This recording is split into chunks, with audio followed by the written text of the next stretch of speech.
Hey folks, I want to introduce you to Carl, a co-worker at my latest consulting role here at Allison Transmission. So, Carl, you got some work needs to be done here. Looks like a little bit too rolling. Yeah, I had geothermal put in several years ago, and when we got it all finished, it didn't quite get leveled out like I would like. And so just wanted to get it leveled out so that the backyard looks nice again and a little more usable.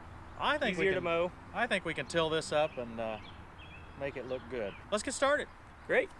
So my understanding is you've had a utility marking, right? Yes. So Okay. the utilities, they come in here, they go that way, and then they go around the house. We typically don't have any issue with gas and water when we're tilling. I mean, we only go. How far down is the geothermal system? It's about 5 feet. Do you like that? Yes. Been real happy with it? Yes. Highly recommend. 10 years, you say? Yeah, had it in 2008. So yeah, it's been 10 years since we had geothermal put in. It more than cut our electric bill in half. We did geothermal before it was popular. But it took up this half of your yard, it looks like, when they put it in. Yeah, the way that it's done is there's about 100 feet for every ton of air conditioning you have. So we had a 2.5 ton air conditioner, so they needed 250 feet. It looks like you can tell where two of the runs are.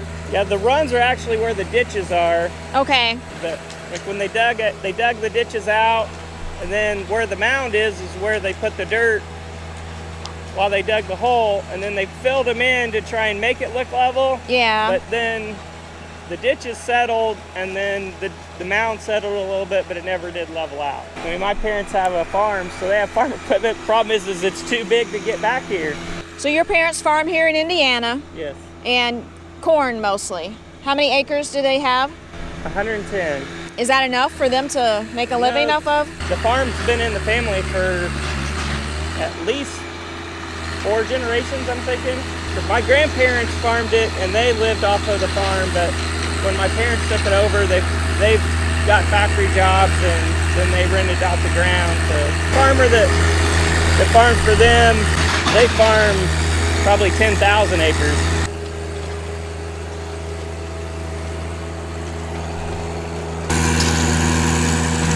It's a little wet, but it's not too bad. Yeah, it looks like it's breaking up pretty good. It rained a little bit yesterday, but not very much.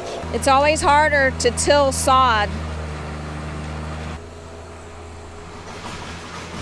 Whoa. I don't see it. I don't either.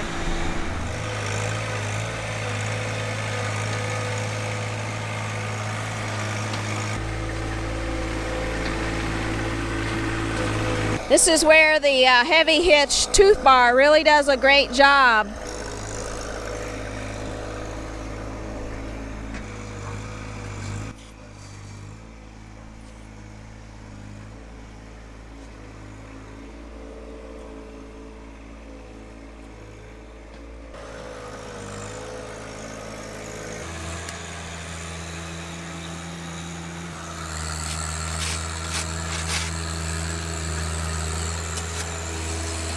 So for this job, we're on the south side of Indianapolis again this morning. It took us maybe 40 minutes to get here. It wasn't too bad. I kind of like that we get to go all over the city. I get to go to places that I haven't seen before. We enjoy the meeting different people, and of course Tim knows Carl from his work, but a lot of times we get to meet new people that we wouldn't ever meet without having the Johnny jobs.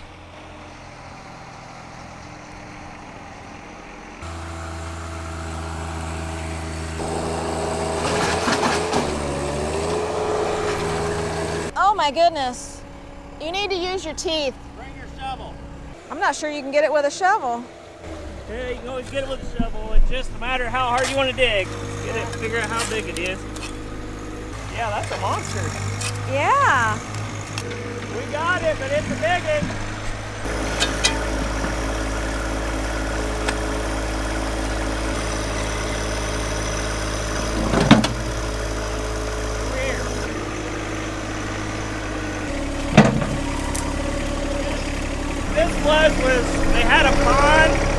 I've turned it into a fire pit. It makes a way better fire pit than it does a pond.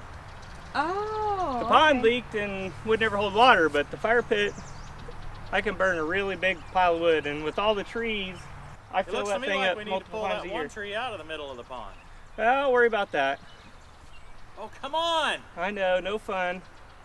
I told him that it's not real obvious, but the first ditch is actually like right there where he's going. Is that your fence or the neighbor's?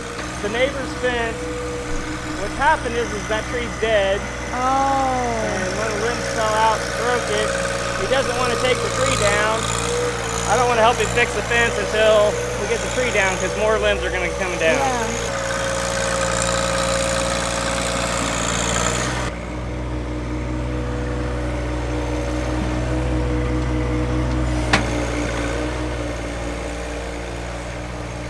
Looking good. Way better. Yeah, he's got a hump there and then a hole there where his back end's at. There's a big hole and Do you have a push mower or a rider? rider. Probably makes it difficult not scalping the way it has been. Well, that's probably why it's as level as it is, as I just scalped it to where the mower pretty much accepts it now.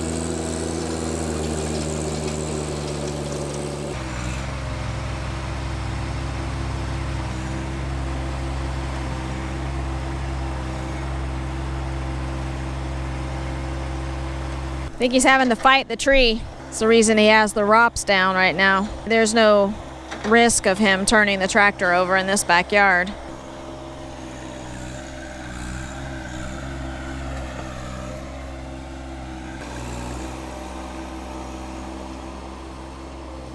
How do you think it's looking so far? Looking really good. I can tell already it's going to be a lot easier to mow. So I think he's going to scoop up some dirt and then put it in a big hole that's over here under the tree.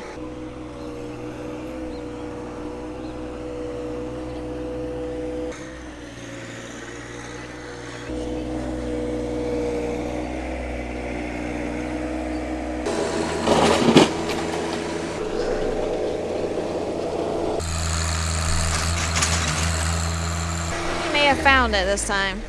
Oh, I can dig that out. That's a big one. Yep, another big one. Yeah, there it is. Yeah. Down further, yeah. There you go. Now lock it back.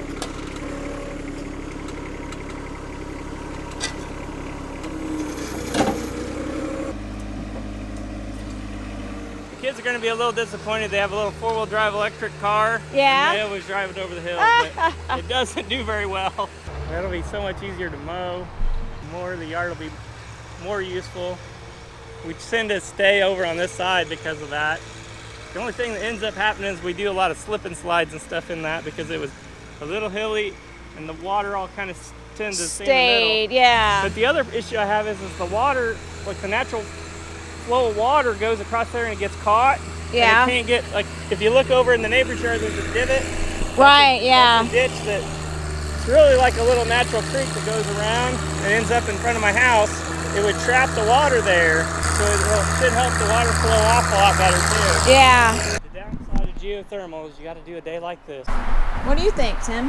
Well, I think that's a first pass. And now I think the best thing to do is get a hand rake out Okay. and kind of begin to look at, a little more detail. I'm not saying we're done with the tractor, Right. but maybe a hand rake will help us see some more detail. I still see a hole down there. Part of it's just a tiller hole.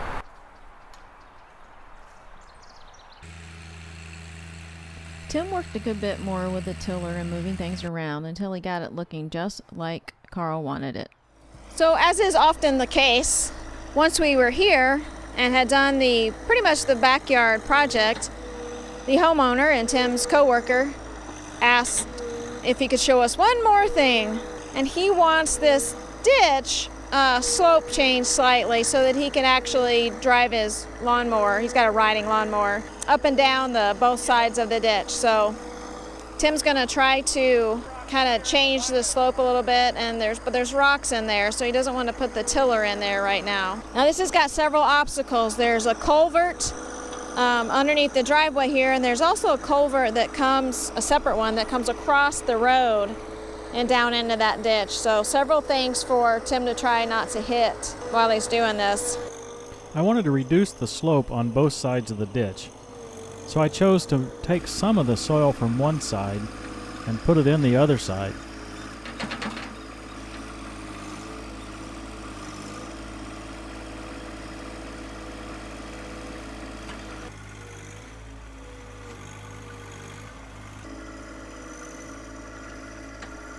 We've had several accidents where a car comes off and they just go right off and get stuck in the ditch. It's happened about 2 different times. It's usually in the winter when it's slick. I don't want it to where they can just run up into the house, but it'd be better if they just if it was a little smoother transition. Yeah. Does it mess up their cars very much when that happens? Yeah. They always end up hitting the culvert, which is usually what happens. They pop the tire when they hit the culvert. Oh, okay. Where can we put extra dirt? Just a little more, so then I can go down and up. See what you think of this side. I can't really tell. I don't think we can do a whole lot with that side because of the culvert. And maybe if we could widen out the bottom of the ditch enough to where I could get the mower in there without getting it hung up. Because what happens now is it just gets wedged. Okay, well that's going to be a lot of dirt moving, which is fine. And I think it's wise. I think what you're doing is wise, but we're going to need a good spot to put more, a good bit of pile of dirt. We can just put some right here. This is another spot where those teeth on that bucket really help. Because the grass is so tall and hasn't been killed, I'm not sure the bucket alone would have done it without the heavy hitch tooth bar.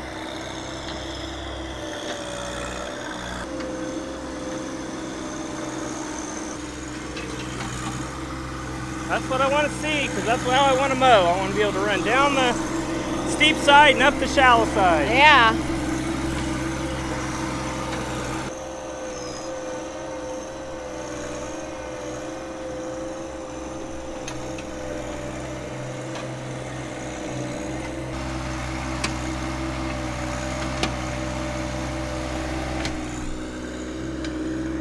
It's looking better. Go, Johnny, go.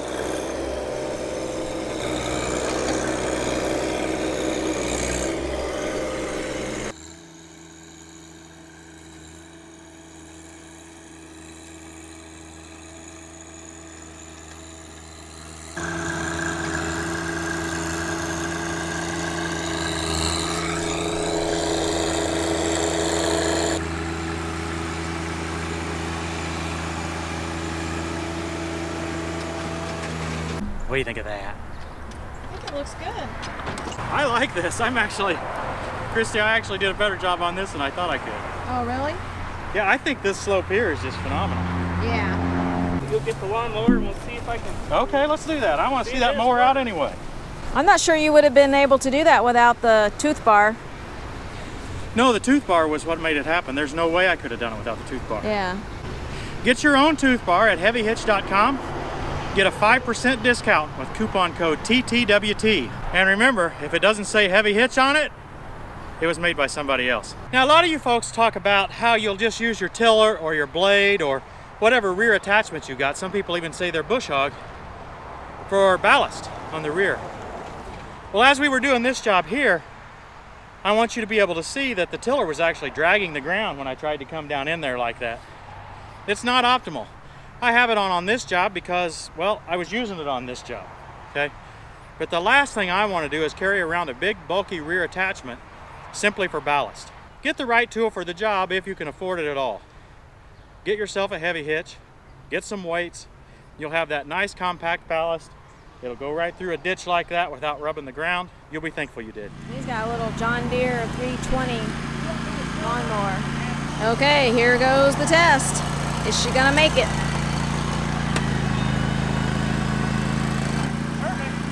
Carl's gonna drive it through a couple of more times to try to pack down the dirt on at least on the roadside.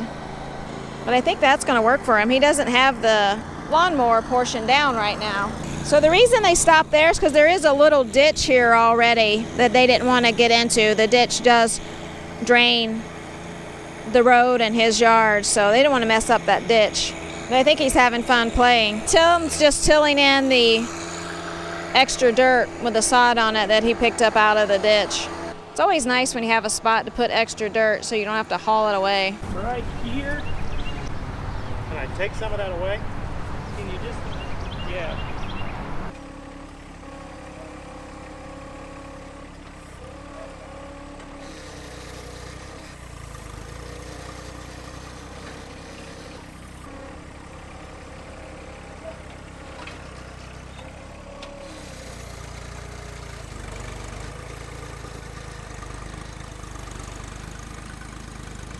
That'll be a lot better. I'm bad about mowing it because I'll mow and then I'll be tired and I won't want to get a push mower or weed eater out. Right. And now I can just go through, run the lawnmower this way and up the side. It'll even hold more water if it does flood. So it's not going to be really any detriment. I like this. I think it was a big help. Yeah, it is. Well, Carl, I appreciate you showing up on Tractor Time with Tim. Thank you very much for coming over and helping me out. Hope you guys all enjoyed this. You got to see some different stuff. We have a lot of geothermals in the area. Just thanks everyone for joining us. And thank you, Carl, and we'll see you next time on Tractor Time with Tim.